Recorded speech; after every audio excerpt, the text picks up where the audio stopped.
Welcome back to Legacy of Dorn, Herald of Oblivion. Last time we finished taking down an orc stomper, but were faced with an orc art boy which must be defeated in 3 rounds. Now, since last time I was left with only 10 hit points remaining, I had decided to find out how to heal, and indeed I couldn't find anything about this on the internet, but managed to eventually find it on my own, since when you go to the inventory, I noticed that not everything you should be able to see is actually visible here, and seeing as how this is originally a mobile port, you can use this screen here to scroll up and down as you would on a touchscreen interface. So there we are. I'm going to use my Narthesium, heal myself up to full 40 wounds, and now I'm pretty sure I can take down this art boy, though I'm not certain if I'll defeat him in 3 rounds. Let's see.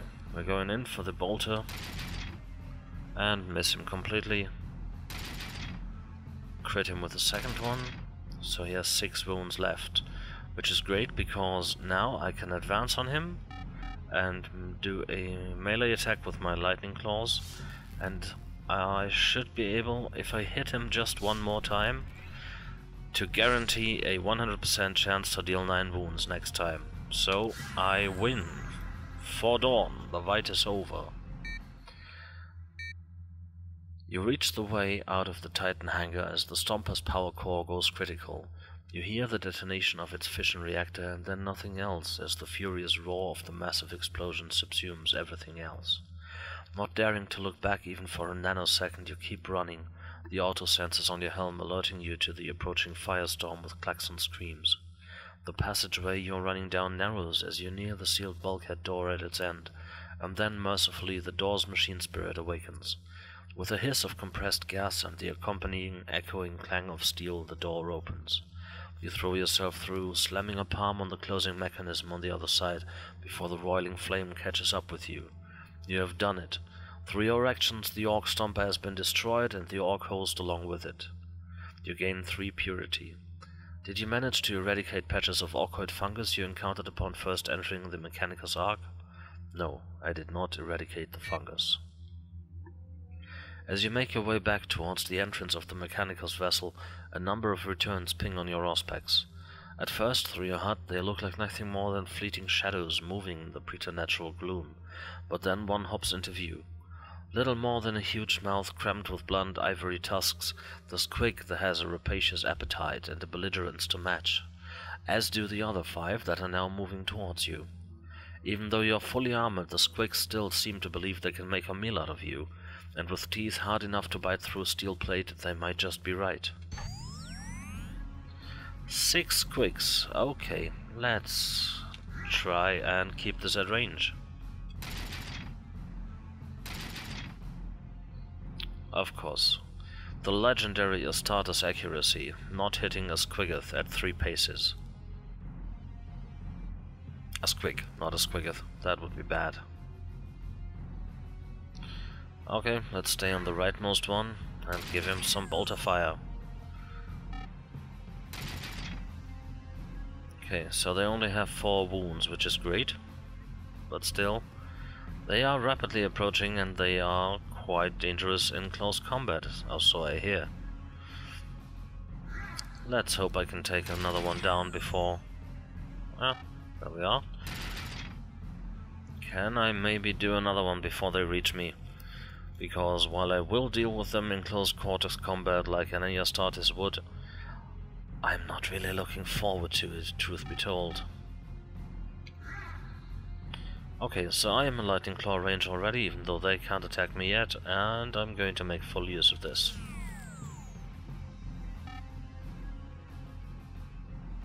Unfortunately, I can't attack this one yet. Not sure why.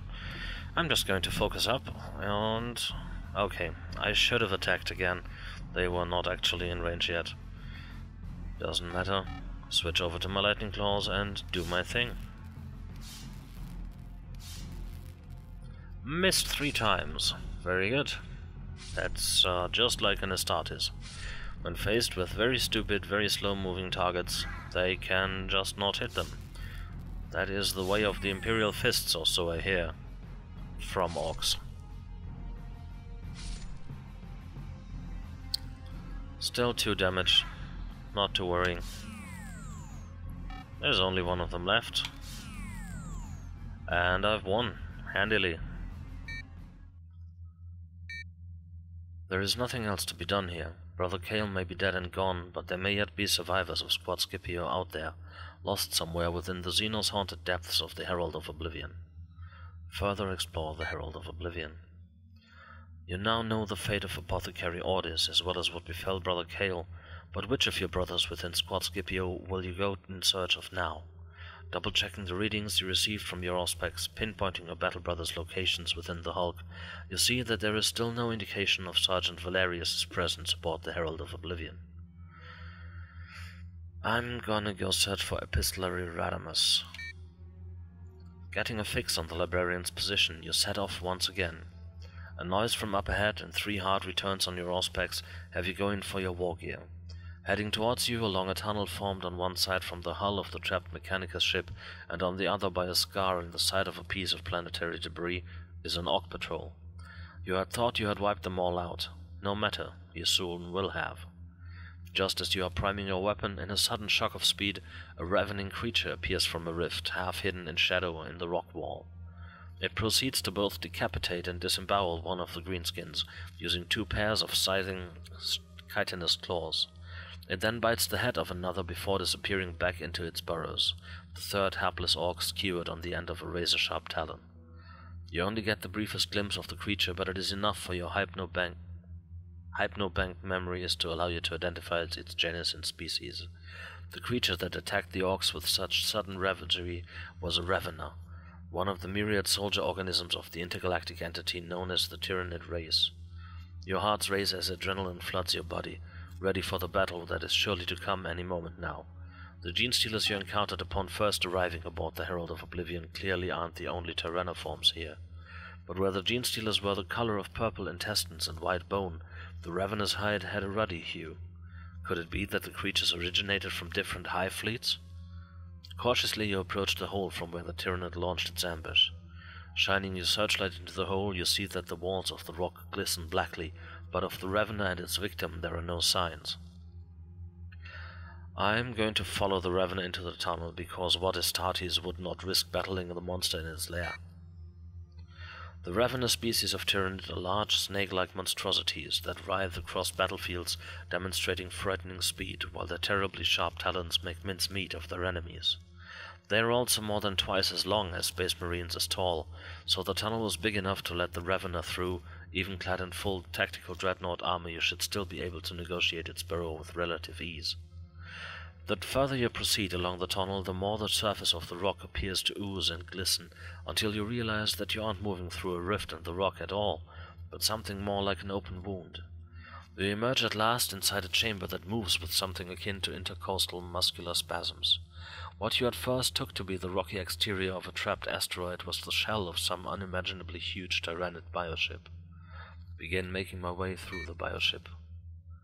With a furious Ophidian hissing, the Ravener is suddenly there in front of you, the blood of the bifurcated orc still painting its claws. Uncoiling an alcove-like sack in the muscular wall of the chamber is another of its kind, which swiftly circles round behind you, cutting off your only means of escape.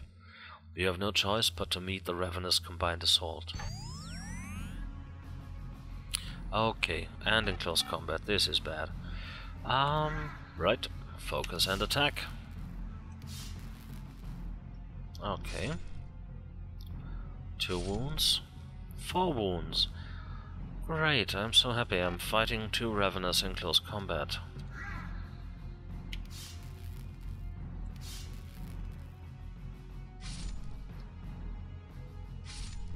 Contrary to what happened with the Orcs, this might actually be a little bit more realistic. In Warhammer terms, realistic. Okay, one of them down. That's wonderful. But the second one isn't going to go down easily. Let's see. There we are. For Dorn, the victory is over. The raveners lie dead at your feet in a pool of their own slime. A bleeping sound from your auspex alerts you to the fact that it has epistolary Radamus' signal again, and judging by the direction of the source of the signal, it can only mean one thing. Radamus is somewhere inside the bioship, trapped like you in the belly of the beast. Swearing that you will not rest until you have discovered the exact whereabouts of the librarian, you leave the ravenous chambers via a blood-red arterial passageway. My purity score is equal to or greater than 13. Brother! The Psi Flesh suddenly has you on your knees on the soft yielding floor of the meat-walled passageway. Brother Neighbor! The thought words come again inside your head. Is that you, brother? Librarian, you gasp out loud. Aye, it is I. Now listen, I don't have much time, Radamus projects. Such is the force of his telepathic communication that it sends waves of nausea rippling through you. I have the Hive Tyrant's psychic spore now. Together we can defeat the horror, I know we can. Join me, brother, but do not antagonize the slave beasts of the ship unnecessarily, and beware the Ripper tentacles. And then Radamus is gone again from your mind, and the sick feeling in your stomach passes. Bearing the librarian's warning in mind, you set off again through the Tyranid's superorganism. Push on. As you make your way through the fetid gloom and blood-red darkness of the bioship's interior, you wonder how it came to be part of the Herald of Oblivion. Tyranid hive fleets do not travel through the warp-like ships of the Imperium or various other alien races, having mastered the instinctive manipulation of the gravity fields of star systems to achieve superluminal speeds instead. However, considering the rent in the bioship's hide, it would seem fair to assume that this particular vessel suffered catastrophic damage at some point in the past, causing it to enter a state of dormancy, or hibernation. If after this it had encountered the bulk which, by dint of its sheer size, could have pulled it in with its own gravity field, it is highly possible the two spaceborne entities then became combined as the hull continued to draw all manner of space debris to itself. But one thought worries you. With both yourself and the potent Psycho brother Librarian Radamus stalking the hive ship's fetid depths, how long will it be before the spacefaring superorganism starts to wake up again? The unsettling passageway twists and turns with intestinal frequency until it branches into two distinct paths. All you know is that epistolary Radamus is somewhere ahead, but which branch of the passageway will you take to him? I'm going to take the right branch, because last time I was faced with two identical choices. I just chose the uppermost one. Now I'm choosing the lowermost one. Proceeding along the gullet-like tube of a corridor, your suit's autosensors alert you to the increase in methane, carbon dioxide, and sulfur dioxide in the atmosphere. You can see the soupy green miasma quite clearly yourself, thanks in part to the bioluminescent creatures scuttling over the walls and ceiling of the unnatural passageway. These are the utility creatures of the bioship, its maintenance drones, cleaners, and lightning arrays. They are not the predatory hunters or shock troops of the hive mind, but nonetheless their very existence still makes your skin crawl and fills you with a sense of righteous revulsion. Some of these xenoforms are small, no bigger than beetles, but there are others, black carapaced arachnids with leg spans of over 2 meters that fill you with a deep foreboding. Brother Radamus said not to alert the creatures to my presence, so I'm going to proceed along the passageway without doing anything to draw attention to myself. The xenoforms take no notice of you as you proceed along the passageway. The bioluminescent glow permeating the tube-like tunnel changes subtly all the time, as the lamp beetles scuttle out of your way while the arachnid things move between them on their meter-long legs. You would have expected the hive ship to have had some form of early warning system, pheromone markers or snare phages, for example. Perhaps the void-traversing beast really is as good as dead. In time, the fleshy pipe you are traversing branches again. This time will you take the right-hand path, where the tunnel structure becomes more rigid, being ribbed with chitinous protuberances, or will you go left, heading downwards, following a passageway that has gently rippling gill-like fronds emerging from its walls? I think the psychic message of Brother Radamus mentioned something about these fronds, so I'm going to go right, where things get more rigid.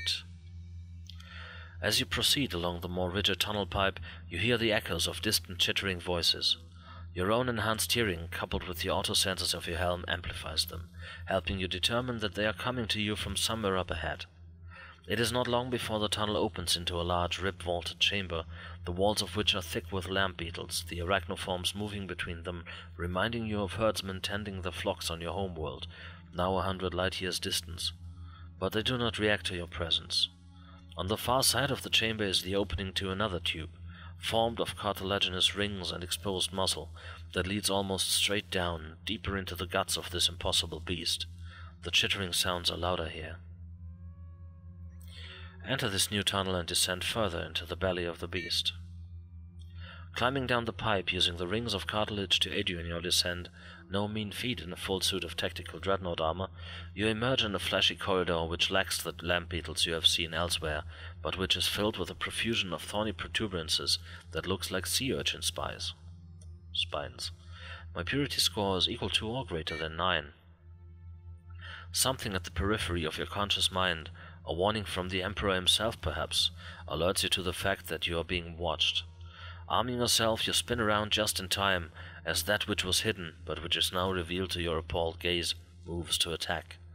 Brace myself. Previously camouflaged against the wall of the muscular tunnel, standing before you now in all its terrible glory, is a creature twice as tall as you are. A pair of mantis-like claws arches from its shoulders.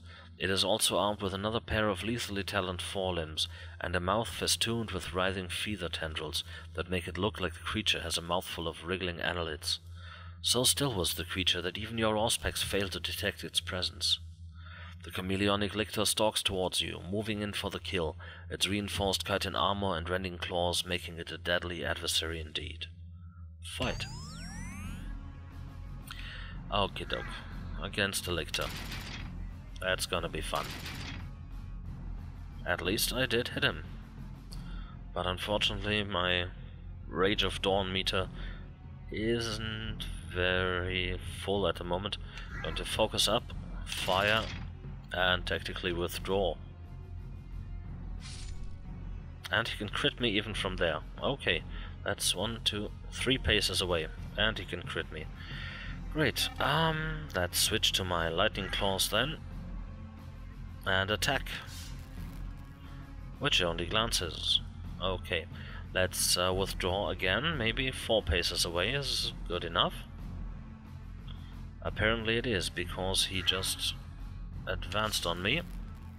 I glance again. And retreat. Okay, he can still strike at me from that distance. Let's give it another one.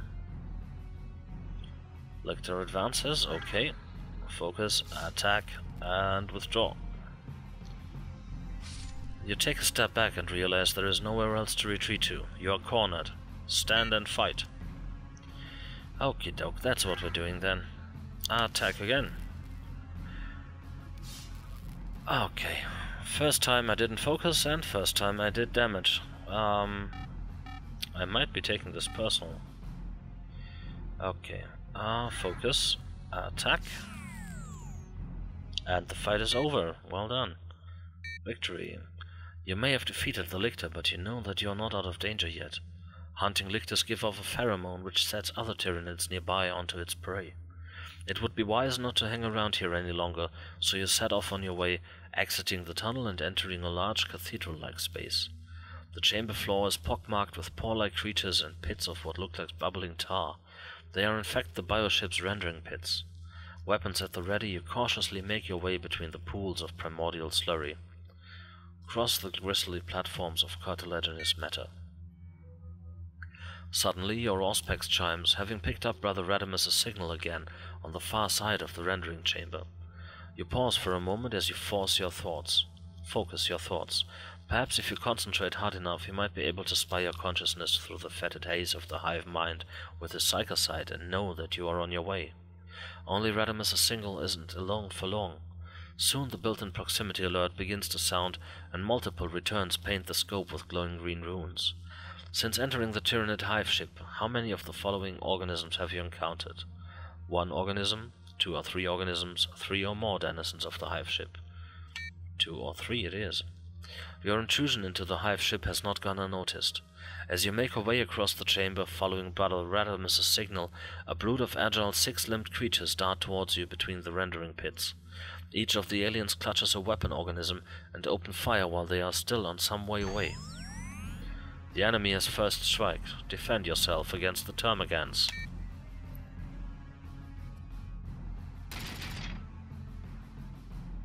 Down to 18 wound. Okay. They all have 8 wounds. That means 4 times 8 against my 18. That's not good. Okay. Let's go for the one that was shooting at me. Alright. Could have gone better, could have gone worse. Please, do keep advancing. Just don't attack. Focus up. And there we are. First one down. Can I already attack them with melee? No, I cannot, so I'm going to shoot. There we are. Half his health gone.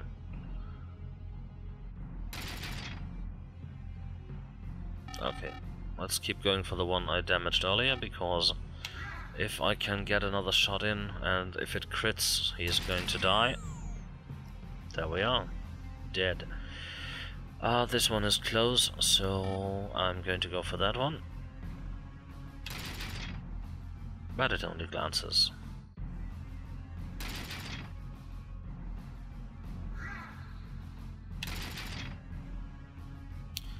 Come on, one crit. Yes. And my Fury of Dawn meter is full, so I'm going to switch to my Lightning Claws and focus up and attack. For Dawn, the fight is over.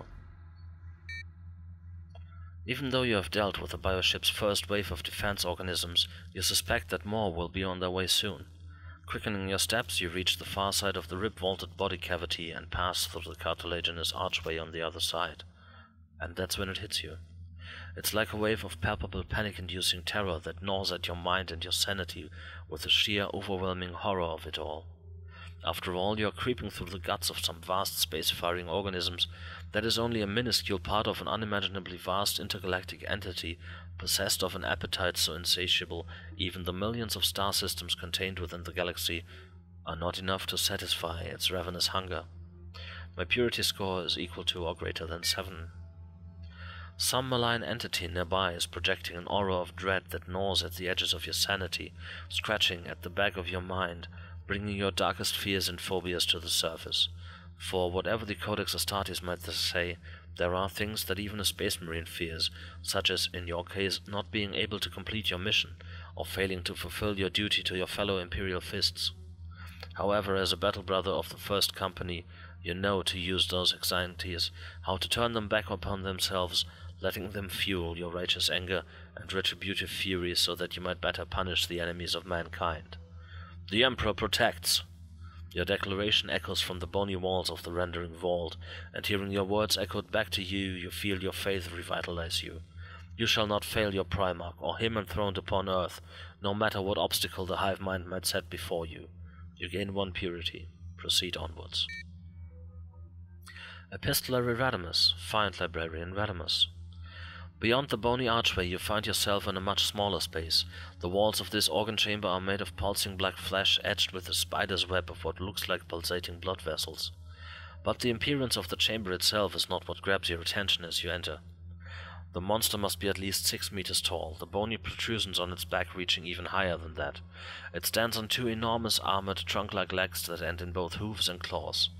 Every part of the xenoform's body has been genetically engineered with only one end in mind: to maim and kill the hive fleet's prey.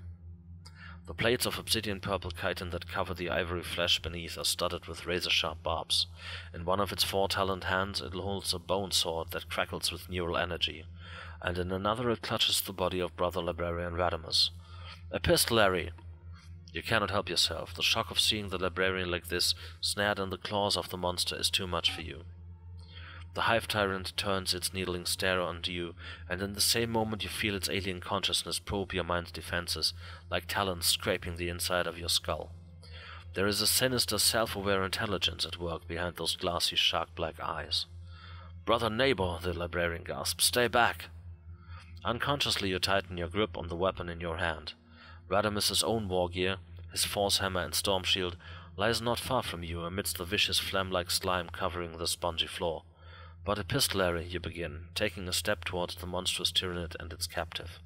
"The beast is too powerful," Radamus gasps, clearly in a great deal of pain. It is only then, as the Hive Tyrant draws back the limb clutching the librarian, that you see how the horror has breached the librarian's armor and already has its claws inside his body. "But I believe today is a good day for me to die." The Hive Tyrant turns its gaze on its prisoner, hissing savagely. You can feel the malign influence of the Synapse creature's psychic powers, so you hate to think what they must be doing to one whose mind is attuned to such otherworldly sensations. It must be pure torture. You cannot simply stand by and watch as Radamus is forced to endure such suffering, but what can you do? A Hive Tyrant is a powerful beast indeed, easily capable of wiping out a regiment of Imperial Guardsmen by itself. I can grant epistolary Radamus the Emperor's peace and put him out of his misery, attack the Hive Tyrant using my own war gear, or attempt to recover epistolary Radamus's war gear in order to use the Force Hammer and Storm Shield. I am going to attempt to recover the war gear. With the Hive Tyrant occupied with the struggling Radamus, you dash across the chamber to where the epistolary's war gear lies, making sure you keep out of the way of the monster's talons. But the Hive Tyrant does not need to be able to touch you to cause you harm. Hissing with a savage alien hatred, the Hive Tyrant reaches out to you with his mind and enforces a piercing shriek of psychic force that sends you reeling. It is an attack so powerful it shreds both your body and soul. You lose 3 wounds. I am still alive, but reduced to 15 wounds. I'm going to save here. Alright. Dismissing the idea of recovering the librarian's war gear until the battle is done, you unleash the Emperor's righteous fury on the Hive Tyrant with everything you have in your personal arsenal. Use Brother Kale's Holy Stormbolter. Even a Terminator Space Marine, even an Imperial Fist, is going to struggle to best one of the Hive Fleet's commanders in single combat. Only you're not alone. By distracting the monster from the captive in its claws, you give the Brother Librarian the time he needs to muster his prodigious psychic powers one last time, focusing them into a last-ditch assault on the Synapse creature. With a scream of "Purgatus!" Radamus unleashes an almighty blast of warp energy. It explodes with such force that for a moment it looks to you like the Librarian has rent the veil between the physical realm and the warp asunder, unleashing devastating forces that utterly consume the shrieking tyrannid. The psychic shockwave picks you up and hurls you against the wall of the chamber, causing you to black out. You lose 2 wounds. I am still alive. I'm not going to heal just yet. Maybe let's see what happens later. When you come to again, an unnerving calm permeates the atmosphere of the chamber. The Hive Tyrant is dead, and besides its gargantuan insectoid body lies that of epistolary Radamus.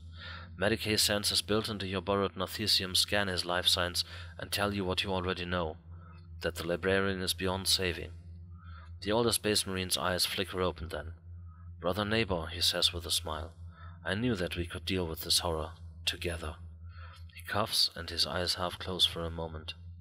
When they open fully again, for the last time as it turns out, you see the pupils of his eyes crackling with the last blue-white vestiges of psychic power. "Beware the sleeping god," he says, his voice barely more than a whisper, his words no longer his own. "Beware the harbinger of woe, and when death dies, look to the west." And then he is gone. A split second later you feel the first of the paroxysmal tremors pass through the bioship. It would seem that Radamus's psychic attack on the Hive Tyrant has fed back into the Hive mind, and thereby the Hive ship too. Instinct and years of battlefield experience in all theaters of war tell you that you should get out as quickly as you can. But first I'm going to recover epistolary Radamus's war gear and his gene seed. Let's go for the gene seed first, because chapter before private gains. Breaking the seals in Radamus's armor, you open it up to expose the cooling body sealed within. But do you know how to activate Brother Ordeth's reductor? Enter the clandestine code. You enter the code, and with a grinding whir, the drill bit clamp extrudes from the end of the Medicae tool. Recovering both of Radamis's progenoid glands, you deposit the grisly cyst-like growths in their own cryogenic stasis chamber inside Brother Ordis' Northesium.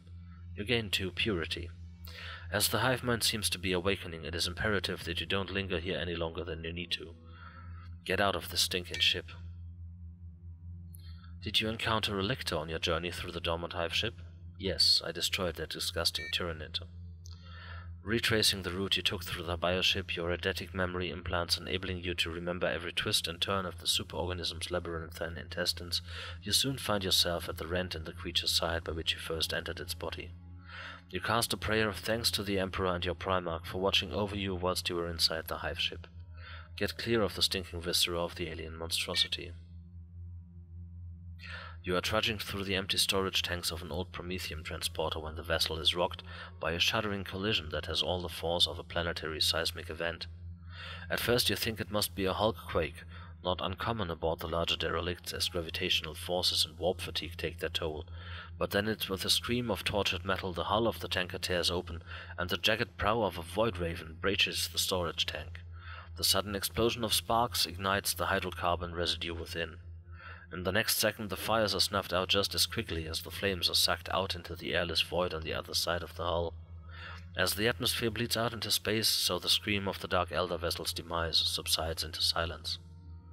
The void battle between the Shield of Dorn and the piratical Dark Elder is clearly still ongoing, but it pleases you to see that the strike cruiser has claimed another kill.